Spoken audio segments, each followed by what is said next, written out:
대한민국 조세 수입에서 소득세, 법인세, 부가가치세 세 가지가 차지하는 비중은 70%를 상회합니다. 그 중에서도 개인이 벌어들인 돈에 부과하는 소득세는 국가 재정을 지탱하는 가장 거대한 자금줄입니다. 여기서 본질적인 의문이 하나 생깁니다. 복잡한 계산 과정 없이 누구나 자기가 번 돈의 10%만 일괄적으로 내면 안 되는 걸까? 모든 사람에게 동일한 비율을 적용하는 단일 세율 제도는 소득 수준에 관계없이 똑같은 비중을 떼어간다는 점에서 수평적 공평성은 달성할 수 있습니다.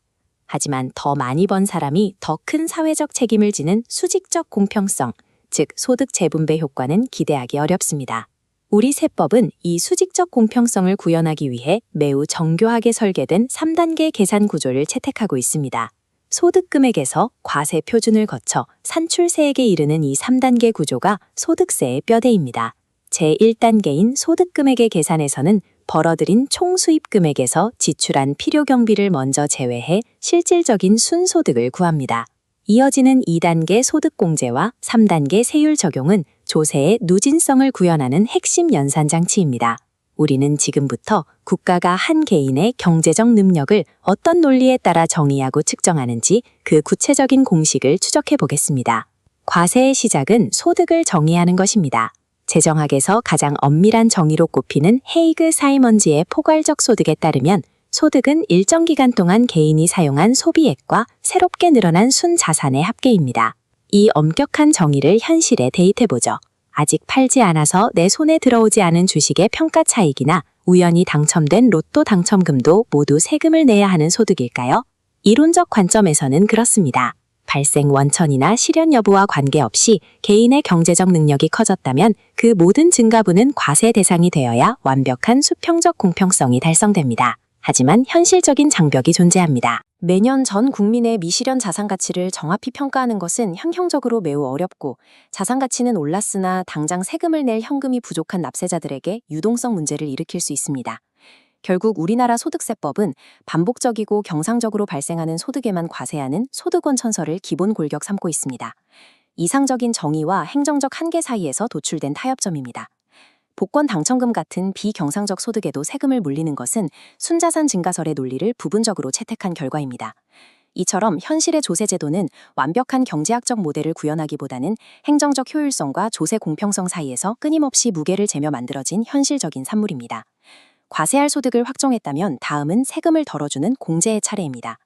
깎아주는 위치에 따라 세부담의 결과는 판이하게 갈립니다. 이 요약표는 과세표준 자체를 줄이는 소득공제와 산출된 세금에서 직접 빼주는 세액공제의 차이를 보여줍니다. 두 방식은 최종 세액에 도달하는 수학적 구조가 근본적으로 다릅니다. 소득공제는 높은 한계 세율을 적용받는 고소득자일수록 절세액이 커집니다. 적용받는 세율이 높을수록 1원당 깎이는 세금이 더 많기 때문입니다. 한계 세율 45%인 사람과 6%인 사람에게 동일한 100만 원 소득공제를 적용해보죠. 45% 세율 적용자는 45만 원의 세금을 아끼지만 6% 적용자는 단 6만 원의 혜택에 그칩니다. 고소득층에게 혜택이 집중되는 역진적 구조입니다.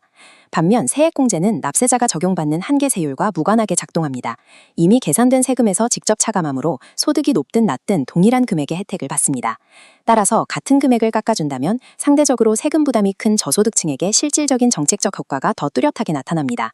공제 방식의 선택은 국가가 특정 계층을 우선적으로 보호하고자 하는 정책적 의지를 담고 있습니다. 제도 설계자가 어떤 공제 방식을 택하느냐에 따라 부의 재분배 양상은 완전히 달라집니다. 이제 누진세의 본질을 파헤쳐보죠. 흔히 연봉 1억 원이라 35% 세율 구간이면 1억 전체의 35%를 곱한다고 생각하지만 이는 사실이 아닙니다. 우리 소득세는 초과 누진 세율을 따릅니다. 특정 구간을 초과한 금액에 대해서만 더 높은 세율을 적용하는 방식입니다. 구간을 넘겼다고 해서 소득 전체에 높은 세율을 때리는 급격한 세금 폭탄은 발생하지 않습니다. 이 소득세 세율 구조 그래프를 보시죠. 여기서 소득이 늘어날 때 추가로 내야 하는 세금 비중을 한계 세율이라고 합니다. 이 붉은색 계단형 선처럼 한계 세율은 특정 과세표준 구간을 지날 때마다 불연속적으로 상승합니다. 소득의 가장 마지막 단위에 적용되는 세율입니다. 하지만 납세자가 실제로 지불하는 세금 비중은 전체 소득 대비 총 세금액인 평균 세율로 결정됩니다. 평균 세율은 그래프의 초록색 곡선처럼 그려집니다. 낮은 세율이 적용된 하위 소득 구간이 전체 평균을 붙잡고 있기 때문에 평균 세율은 붉은 한계 세율 계단을 향해 서서히 점근하며 뒤따라 올라갑니다. 소득에 따라 지속적으로 상승하는 이 완만한 곡선은 갑작스러운 세금 급증의 충격을 부드럽게 완화하면서도 조세의 누진성을 실효성 잎에 작동시키는 아주 핵심적인 기제입니다. 한 발 더 나아가 보죠. 부부는 경제적 공동체인데 세금 역시 개인별로 따로 내는 대신 가구 단위로 합산해서 내는 것이 더 공평하지 않을까요? 초과 누진 세율 시스템 하에서 소득 합산은 예상치 못한 결과를 초래합니다. 3천만 원씩 벌던 남녀가 결혼해 가구 소득 6천만 원이 되었다고 가정해보죠. 소득을 합산하는 순간 이들은 각각 적용받던 낮은 세율 구간을 벗어나 더 높은 한계 세율 구간으로 한꺼번에 올라서게 됩니다. 실질적인 소득 총액은 같은데 단지 결혼했다는 이유만으로 세 부담이 커지는 이 현상을 결혼 벌금, 메리지 페널티라고 부릅니다. 경제학자 로제는 누진성, 수평적 공평성, 그리고 결혼에 따른 유불리가 없어야 한다는 결혼 중립성, 이 세 가지를 동시에 만족하는 제도는 수학적으로 불가능함을 입증했습니다. 국가는 제도적 선택을 내려야 했습니다.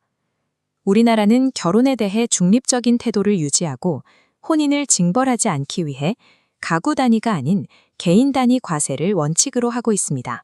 지금까지 살펴본 논리적인 소득세 모델은 현실 세계의 인플레이션을 만나는 순간 심각한 왜곡을 일으킵니다. 물가가 올라 명목상 월급은 올랐지만 실질 구매력은 제자리인 상황을 가정해보죠.